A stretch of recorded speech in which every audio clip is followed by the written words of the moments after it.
Just before to start, I just want to give you this, that after this talk we will have something around 30 minutes of connect and mentorship. So you will find a few mentors here.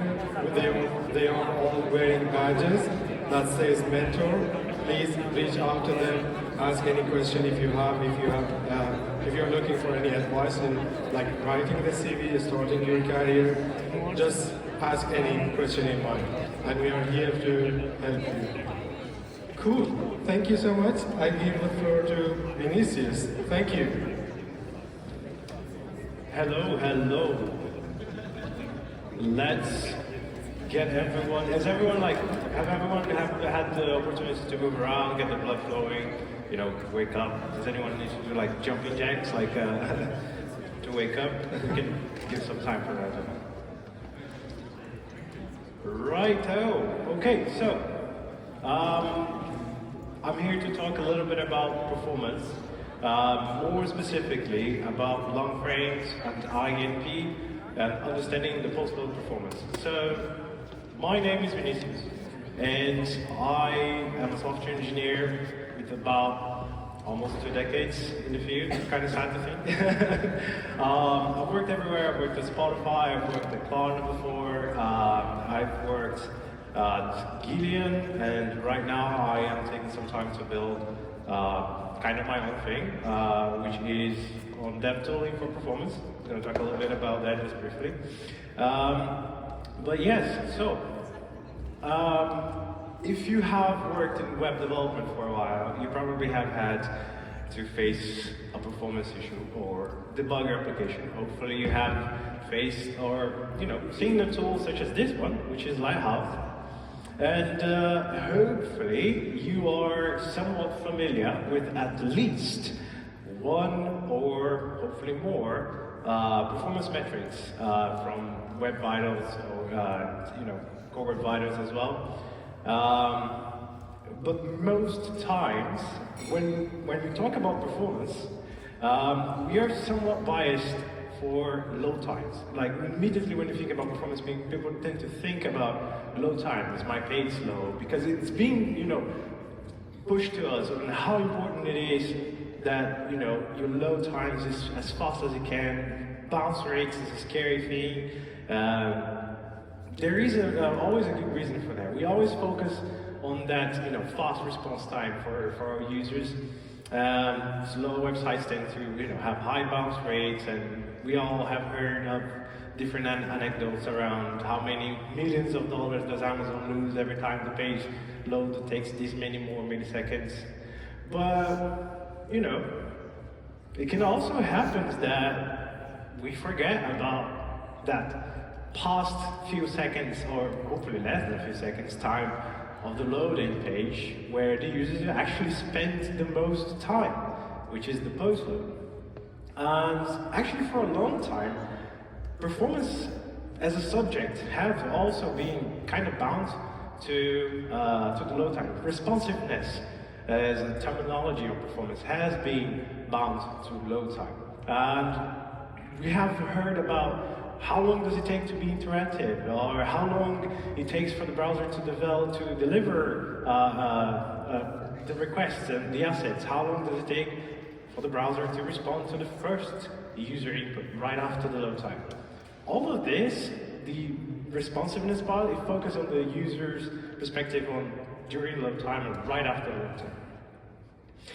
That is why now we have INP as part of the Core Web Vitals, and alongside it there is this very little known API called LOAF. I call it LOAF because it's funny, but the Long Animation Frames API and the INP API metric, they help us better understand our users' performance. But I'm getting a little bit ahead of myself. In order to truly appreciate those two new tools for our toolkit, we need to get a little bit of a history lesson on how our performance metrics got here, and how did they evolve, and why did they evolve the way they did. So you can only you can only connect the dots looking backwards. So if you know about the script. A bit of context can give a very good perspective on how and why the reasons for things, the way they happen, the way they did, and in this case, the way the metrics now are shaped and the techniques that we do nowadays. So let's take a look at those early days and let's see how the landscape looked like. Why tools like the rail model were shaped the way they did and how they helped us pave the way for interactivity metrics to come. First, let's take a look at the rail model. So the rail model, it was introduced around 2015 and it stands for response, animation, idle, and load. Let's focus a little bit on the response part. Each part of the rail model, it came with a set of recommendations and we came with a set of different techniques one could do in order to have a better user experience. But the response part, it stands for responsiveness.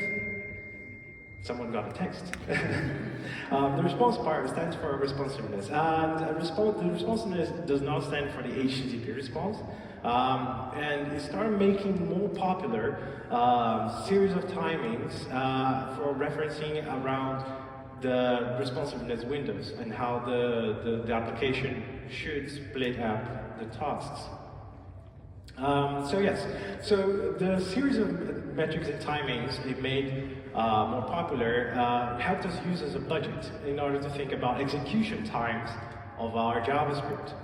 The 100 millisecond window that you see in the image, it's the total amount that the browser has in order to process user input and respond on time for the 60 frames per second kind of experience, user experience. But since processing also involves, if you know about the event loop, it involves queuing the user input, and dispatching event listeners, running all of the tasks, all of that kind of stuff, it actually leaves us with a 50 millisecond budget per task. So if you ever opened a flame graph, a task is one of those squares within the flame graph. That's a task, right? And of course you have the children, on the what's called an icicle. I don't know if you knew that. It's a funny term. But this is what the budget you have per task, 50 milliseconds. And you will see how this number is important further down the line. But this is one of the first times we saw it. And any task that exceeds that 50 milliseconds budget may incur jank, delaying the visual updates for the user, potentially leading to lag, which leads us to the early days of the performance metrics and tooling. Although the metrics were almost, still biased towards the loading experience, it was a really good starting point. Metrics such as first contentful paint, FCP, first meaningful paint, FMP, and LCP, which we still use, largest contentful paint, measures visual completeness for our website, and it's still related to loading times. Metrics that gravitate around CPU idleness after load, such as first interactive and first consistently interactive, which later got renamed to CPU idle at TTI, time to interactive, but lacked good ways for us to measure and understand performance problems around user interactions, because all of those, as you can see, still very much gravitates around that load time window. Our first metrics to assess interactivity, they still measure the event that happened around the load time, assessing how much time it took for the browser to download and pause assets in able to be start responding to user inputs. Metrics such as TTI, for instance, that tried to assess precisely that objective, which is to respond to interactions around and after load times, and first input delay that tries to assess how much time does it take for the browser to respond to that very first interaction. So there's also a metric called total blocking time, or TBT, still very much in use.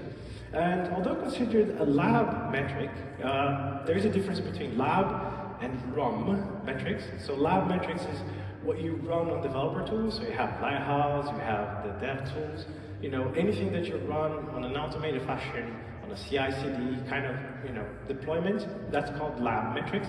And the run metrics stands for real user monitoring. So the run metrics, the name says, comes from real users, tools like Sentry for APM. You have SpeedCurve, you have the Bugbear that collects web vital data. So those are run.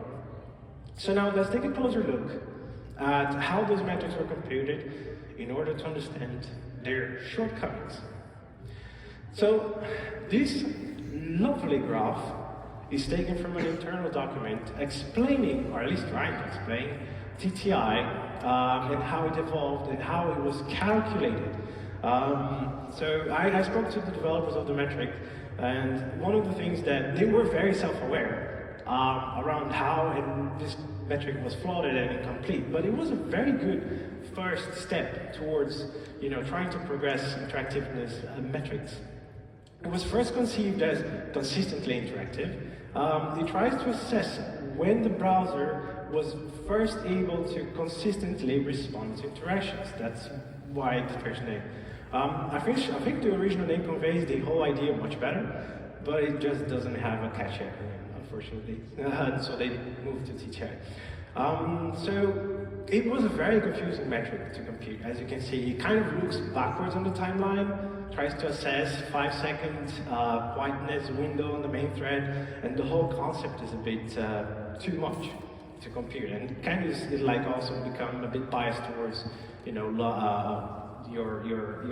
load times and large scripts.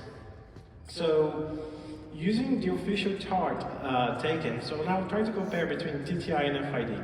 This is the official chart taken from the FID web.dev article. We can see the correlation between TTI and FID, so time to interactive and first input delay, how they are connected.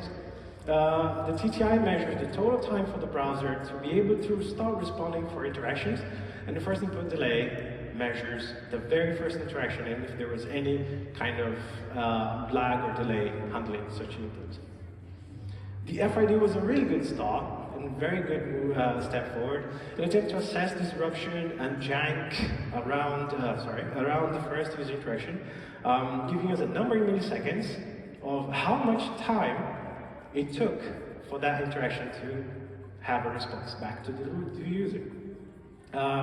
So with the metric, it also came a set of recommendations on how we can defer script execution in order to avoid slow interactions, to break long tasks, all this kind of stuff that we still hear in regards to INP. So we started floating those ideas around. And now we can take a look at total blocking time, so TBT. As a lab metric, it helps us measure the total impact of long tasks. So the terminology of long tasks is something that has been around. And we have the concept of task within JavaScript execution, right? So total blocking task is a metric that measures how much time the main thread has been blocked. And that's on a span of time. So it doesn't matter which span of time. If you get a slice of time and you measure how much time it got blocked, as in any time a task exceeds that 50 milliseconds, that's your total blocking time. It is almost always used on a loading perspective for tools such as Lighthouse, who always tell you TBT in relation to your loading times. But it really doesn't matter. It just cares about blocking time on a time span. And since the Rail model inception, we try to understand the impact of a busy main thread on our users' experience. With fancy acronyms and mental models to help us divide work and better understand the impact of long tasks when trying to keep a responsive and delightful user experience as a key result. But speaking of long tasks, the long task API is another important milestone. It's relatively old by now, by today's standards, but if TBT, total blocking time, is the total time over a span of time that gives you the blocking time, the long task API, it provides granular access to all of the long tasks over a span of time. So when total blocking time is a number, the long task API gives you the individual slice of long tasks that happens over that period of time, giving you some form of enumeration and a very basic attribution model over those entries. But that was it's a really good API, and it gives us some idea of how many long tasks do we have on a period of time, and basic attribution models. It doesn't give us very much more than that, really. It fails to give us proper insight on which scripts were responsible, which functions may be attributed to those long tasks. So this code actually comes from the long animation frames article, and it is true. Like in order to succeed on understanding performance, you need a really good attribution model behind it. And it's another very important point you need to consider. And again, since when we're talking about tasks, we're talking about JavaScript execution. But if you only consider JavaScript execution for a source of performance problems, you are ignoring a series of different possible performance bottlenecks you might have. You might have styling and layout issues. You might have presentation delay issues. Your actual, bottleneck might be your rendering pipeline, where you have large, repaints and re-renders, and you have a React application which is trying to render, large chunks of HTML. Your DOM might be too big. So there is a whole, number of possible performance problems. So with that knowledge, the Chrome team started investigating how could they build a better performance metric that's more user-centric. So you can observe on this image that this is very reminiscent to what we understand on INP nowadays. So if you ever read the article on INP, or if you've ever seen some of the images I'm going to see, you might see that this actually resembles a lot of that. You see how there are different pieces of what is considered the duration of an interaction, right? So this image was taken from an article called Towards a Better Responsiveness Metric. It precedes INP, and it's kind of explaining the process that the Google team took in order to create the INP metric. If you ever open DevTools and you're familiar with the performance profiler and the performance panel, you might have seen also this. So on the interactions, so the performance panel has different tracks, and one of them is the interaction track. On the interaction track, you have each one of the interactions has 3 different and distinct sections. It has what it's called the whisker on each side. One represents the input delay, and the latter represents the presentation delay, and the solid rectangle represents the processing time, right? So right beneath, you will see the flame graph, which with each one of the individual tasks and call frames, and you can closely match and compare what happened, right, during that interaction. Which now gets us back to INP and long animation frames. Let's start with INP. INP, as a core web vital, tries to assess the page overall responsiveness by giving a score based on the longest interaction observed. So INP, similar to CLS, the content layout shift, is a session-wide metric. It replaced first input delay, or FID, the core web vital as core web vital on March 2024. And it's important to note as well, on INP, in order to not penalize websites that are very highly interactive, each of one of the highest interaction each one of the 50th highest interaction is discarded. So it's every 50 interactions, the highest one is discarded. That's what it means. So this is in order to avoid flukes, random long tasks that happen because of third parties or anything as such, and gives highly interactive websites a better chance of actually scoring INP. So that's what it means. So this image is taken from the INP article, and we have a really good visualization of each one of the individual parts of an interaction here. So this is a really good image to see. And as you see, it's very similar from the early days when they were drafting the INP as a metric. You can see the processing duration, the input delay, and the presentation delay, and each one of those parts, what they might, include. The field metrics over time, like since we're talking about INP, we also have here two individual data points from the crux, so the Chrome user experience data endpoints on global origins. We have one for the an INP over the good threshold. So you can see that since the introduction of the metric, especially mobile, right, with a high latency because of lower CPUs and also slower connectivity, it's actually been slowly going up, which is great. And the top 1,000 websites, you can see that even more pronounced, right? When you start taking that from the top 1,000. Which brings us back to long animation frames. So it introduces us to the concept of an animation frame, which is similar to the INP metric. It shifts our perception of how we section portions of work in the main thread. We can use the same model from the INP, same image, and to show what an animation frame is, because the animation frame is the attribution model for INP as a metric. And it goes from solely focusing on JavaScript tasks to focusing on the entirety of an animation frame and any possible source of problem that it might incur.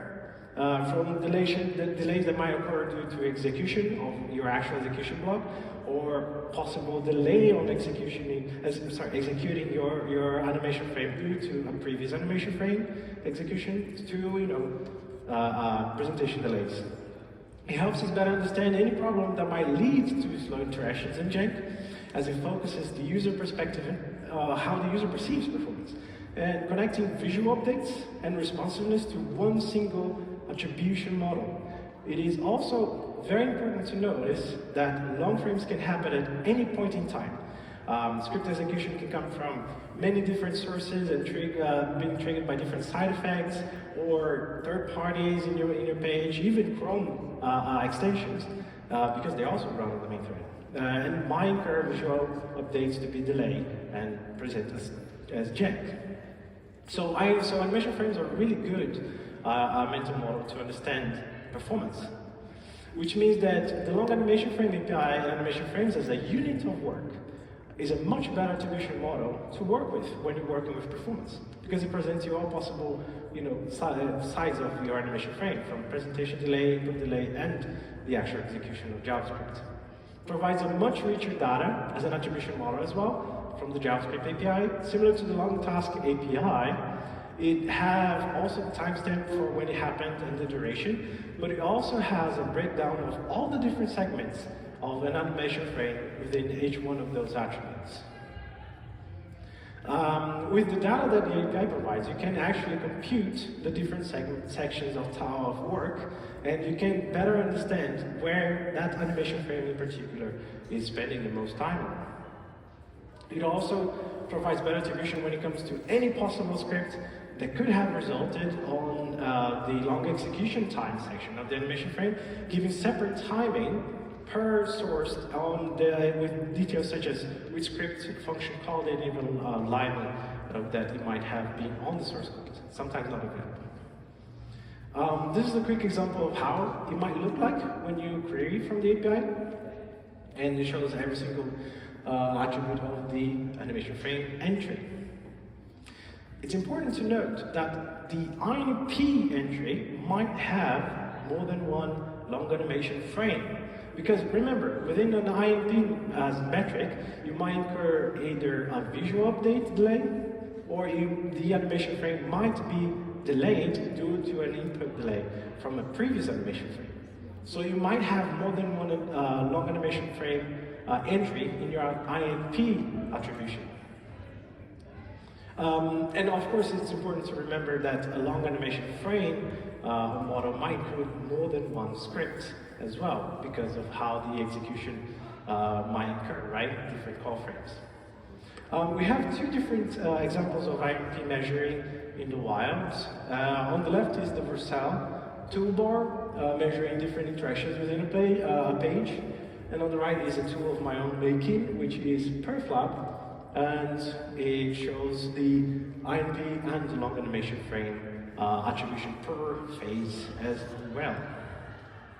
So within a long animation frame attribution model, you can see that we can very clearly distinguish between the different parts of each one of the interactions. The long animation frame and API and the animation frame is a great addition to our toolkit, but it's not free of problems.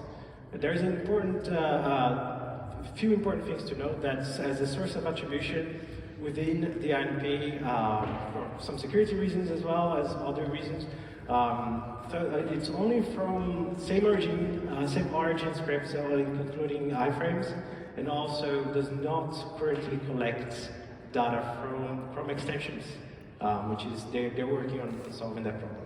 But at least at the time of the writing here. Yes, so we have a little bit, I'm going to quickly jump through this, but those are the impacts of third-party execution on websites. This is from my very good friends at RunVision. They were kind enough to provide. So you can see that there are some providers that might impact your site out there. Even CDNs, we have A/B testing on how much they impact, so upwards of almost a second. And you have also chat widgets, content management providers, and also as a potential source of delay. So delay can come from any place, really. It's really hard. That's why it's really good to keep on understanding your metrics and collecting real user metrics to understand where the problems might live. So this is a quick list of resources one might look if they're willing to learn about INP. Yeah, so we've come very far since the early days of performance tooling and metrics, and with such incredible additions pretty much every year, and now leading us to INP and the long animation frames as part of our toolkit. Now we can have a much better understanding of how our user perceives performance and act on it with much more richer data, which allows us to actually fix problems and solve and deliver results. Thanks, and this is my Twitter handle. Thank you so much, Vinicius. I'm amazed. I learned a lot of things. And any question? Yeah. I can say quickly. Can you go back so we can take a picture of the links? Yeah. Thank you.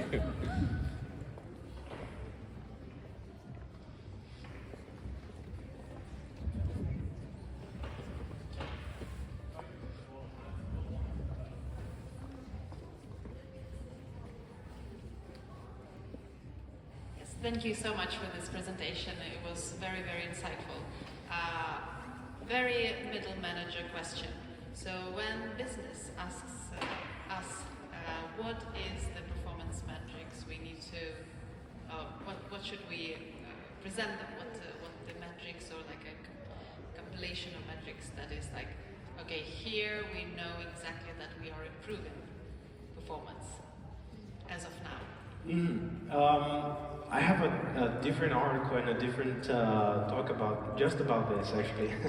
So if you look for my name on Dev2, you will see the article. But it's, the TLDR version is it highly depends on what the product values are. So in order to be delivering effective performance initiatives, one needs to understand what is the product metrics and how the product is doing overall, and where are the areas of improvements needed. So you really need good tooling first, right? First and foremost, you need to have those APM signals coming through in order to fix performance problems. Without measuring, you don't understand where the problems are, and you're doing, flying blind, which is pretty hard. But once you do that, you can make decisions well informed on where should be the high friction points and what kind of core web vitals would be the highest, value for you to focus on. And from that moment onwards, it's a matter of building attribution and collecting data and seeing where the actual pain points are. Thank you.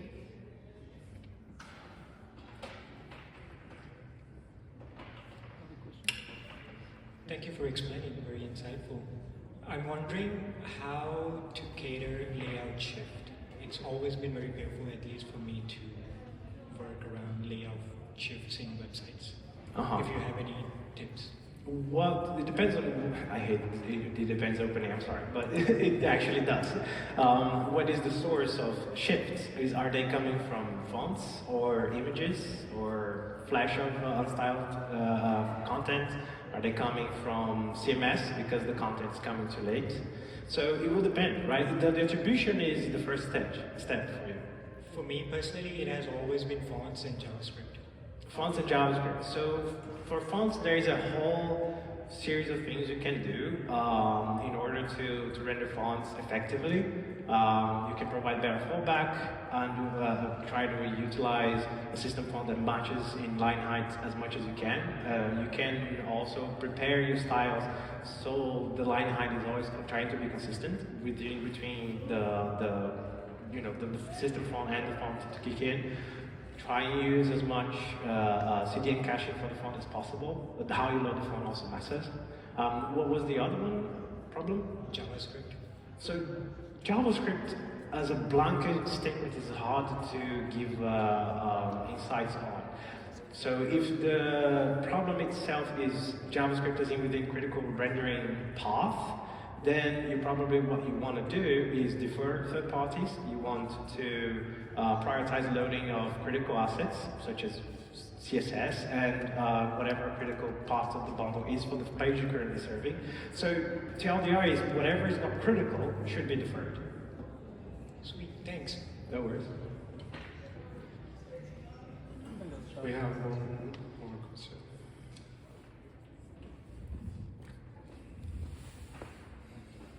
Thank you so much for the talk. I learned a lot from it. I'm wondering if there are any low-hanging fruits or common pitfalls that we can avoid to optimize for INP. For INP, yes. So, as a blanket statement, you will hear and read this a lot when you research on INP optimizations, but JavaScript is single-threaded, right? So, what you should do is always try to work with freeing the main thread for the next frame as much as you can. So nowadays, we have APIs such as yield, right? So you can yield to the main frame, to the main thread. You can also do kind of like a polyfill with request animation frame and set timeouts to delay the execution of the next chunk of code and put it back into the queue. You can do that as well. But in summary is trying to do work in chunks. Because if you have long tasks normally come from a series of synchronous code being ran, it has to run all the way through. So it needs to also run synchronously. But also understanding the difference between the task and the microtask queue. Because the microtask queue does not go back into the loop, and it will run until completion. So for instance, promises, they run on the microtask, right? So understanding how you defer execution of code as well between task and microtask also. Yes. Yeah, I have a question. Right, thank you. Thank you for the presentation, it's super good. This question does not apply to all web pages, but it would be interesting to hear your thoughts about delaying the non-critical resources to reach a better first contentful paint. Doesn't it feel like cheating when you don't expose your full bundle size until the user interacts with the page? No, it doesn't. So the reason why you do that is because it's like actually you can phrase that as a question. what is the absolute minimum amount of JavaScript you need to serve in order to serve the user their first experience? Because seeing from the user's perspective, what are they interested on is, what am I seeing here? They don't even know what they're seeing first, right? If you're showing them a blank page all the way until the entire bundle is loaded, they don't even know if they want to see it. So if serving that content, preferably server-side rendering first as much as you can, and serving fast is on the better interest of the user, right? And anything else can be pushed to be deferred. Because after the user is loading, you can still continue, loading your bundle. You can prefetch stuff. With nowadays, you even have speculation rules where you can even prefetch entire pages after that, right? So you're serving the user as well-rounded, smooth experience as possible, right? So that's kind of like you're serving the user's interests, not the bundle. Perfect. Thank you so much for great questions and actually the perfect presentation. Thank you. Yeah, round of applause.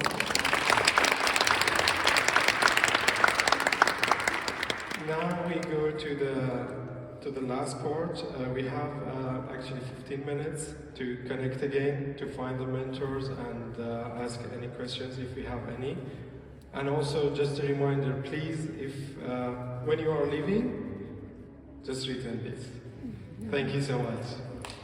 Thank you.